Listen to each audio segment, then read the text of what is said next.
and welcome to our latest roundup of science news from New Scientist.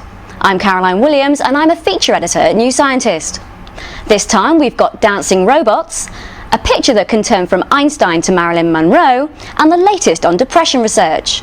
But first, can you tell me what these rats are doing?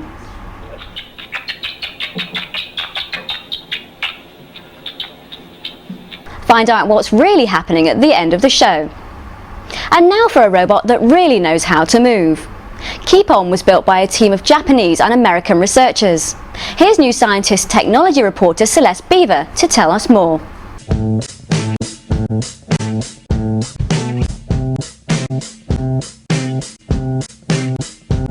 Keep On is a robot that has been programmed to find the beat in a piece of music and then dance in time to it.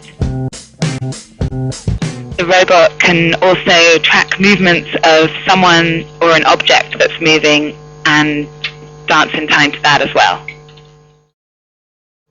Keep On has a soft, rubbery body made of silicone and filled with wires. The wires are attached to a motor below that tugs on them, a bit like an inside-out marionette.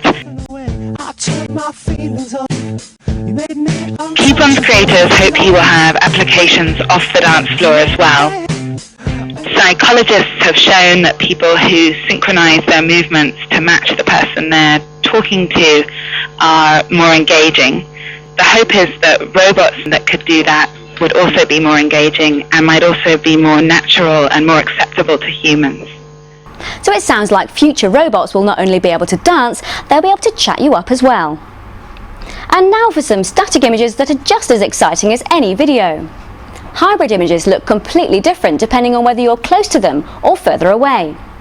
New Scientist online technology reporter Tom Simonite met technology feature editor Greg Huang to find out how they work.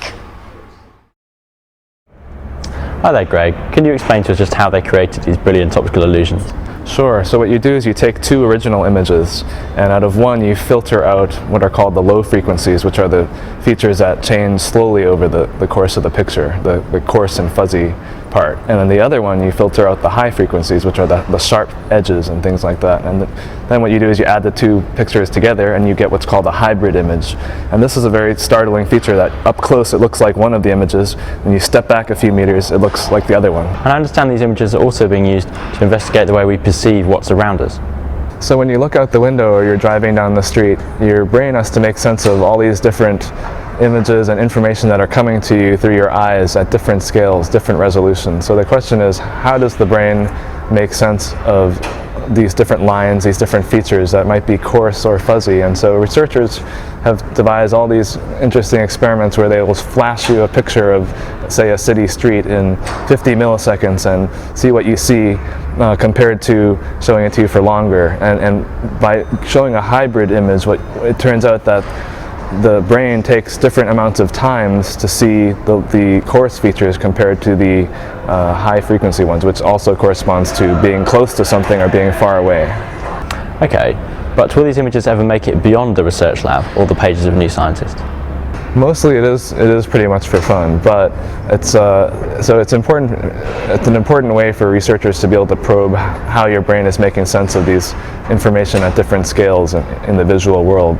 You might also see it in advertising and in other industries, because some companies are interested in using this technology to either display ads that change as you get closer to them, or companies might be interested in the security aspect. So if you're at a cash machine, you don't want people to see your password or what you're doing, or the cell phone display, or on your laptop you don't want somebody looking over your shoulder.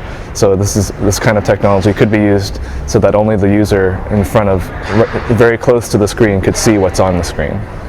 Hybrid images coming to a billboard near you. Now, to bring you the latest stories from science every week, New Scientist staff have to meet in with the researchers at conferences and meetings. We met up with Liz Els, New Scientist Associate Editor, to find out about her latest conference trip. Hi Liz, I understand you went along to a conference called Depression earlier this week. Can you tell us a little bit about what that was like? Well, you'd think it'd be something you would want to get out of bed for, isn't it? But it turned out to be very exciting, because there are a lot of young researchers who are trying to take their field forward, and so they marshalled this big conference with a lot of players, important people, and a lot of quite new research and papers papers are about to be published. So it was quite cutting edge, really. Okay. And what are this younger generation doing differently from the people that came before? Okay, well, I talked to the main organiser, and what he said was that really they want to break down the barriers between sort of mind and body, because it doesn't work like that. Depression's as much in the body, caused by the body or in the body, as it is in the mind in a way. So the symptoms and the whole way it works just doesn't work like that. So you need to bring a whole raft of new techniques to bear, and that's what they were hoping to do. Neuroanatomy, genomics, proteomics, all the new cutting edge stuff that's out there. Okay, and is the idea to understand the problem of depression more, or is this the kind of thing that could be help to design treatments? I think probably both. I think it'll give us much more precise answers about how drugs work and why they don't work, and how they might cause unexpected side effects, which is a major problem right now, and how they might even cause odd escalations of the problem we have already. So they're going to make them more precise, but they're also going to have, I think, an effect on the broader intellectual world. So we'll learn things about how corticosteroids work, how the whole stress system works, and also perhaps a lot more about the conscious brain and its different states, which would be very good to know. And I understand there was some discussion about possible links between the health of your heart and depression.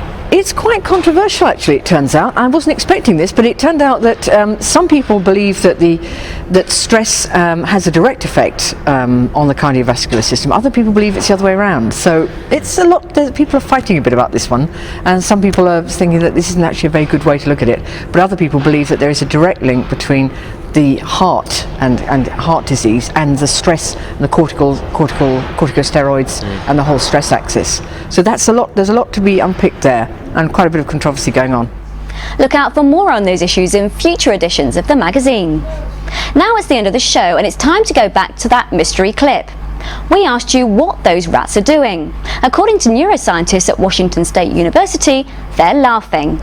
When rats are tickled by humans, or when they play with other rats, they emit ultrasonic whistles outside the range of human hearing.